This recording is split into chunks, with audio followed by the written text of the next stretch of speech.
চাঁদপুরে আনসার ও গ্রাম প্রতিরক্ষা বাহিনীর জেলা সমাবেশ অনুষ্ঠিত হয়েছে। বুধবার ১৯ ফেব্রুয়ারি সকাল ১০টায় বাংলাদেশ আনসার ও গ্রাম প্রতিরক্ষা বাহিনী চাঁদপুর জেলার আয়োজনে জেলা সমাবেশ অনুষ্ঠিত হয়। বিস্তারিত দেখুন মোহাম্মদ আরিফুল ইসলামের পাঠানো রিপোর্টে।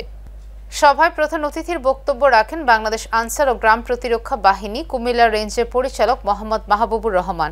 চাঁদপুর জেলা প্রশাসক ও বিজ্ঞানের ম্যাজিস্ট্রেট মোহাম্মদ মহসিন উদ্দিনের সভাপতিত্বে বিশেষ অতিথির বক্তব্য রাখেন জেলা পুলিশ সুপার মোহাম্মদ আব্দুর রাকিব, সেনাবাহিনীর ২১ বীরের সহ অধিনায়ক মেজর আশিক।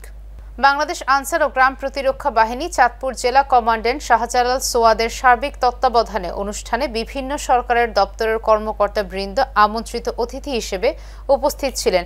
সমাবেশের শুরুতে আমন্ত্রিত অতিথিবৃন্দ বেলুন ও শান্তির প্রতীক পায়রা উড়িয়ে অনুষ্ঠান উদ্বোধন করেন। কে করছে সব তথ্য প্রশাসনের কাছে আসে না, নিরাপত্তা বাহিনীর বা আইনশৃঙ্খলা বাহিনীর কাছে আসে না।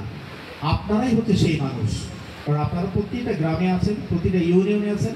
আপনাদের জানা আছে কারা কিশোর গ্যাংয়ের সাথে সম্পৃক্ত, কারা কোথায় বাল্য বিবাহটা হচ্ছে বা আলোচনা শুরু হয়েছে, ডেট পাকাপাকি হয়ে গেছে, কোথায় মাদকের বিচার আপনারা জানেন।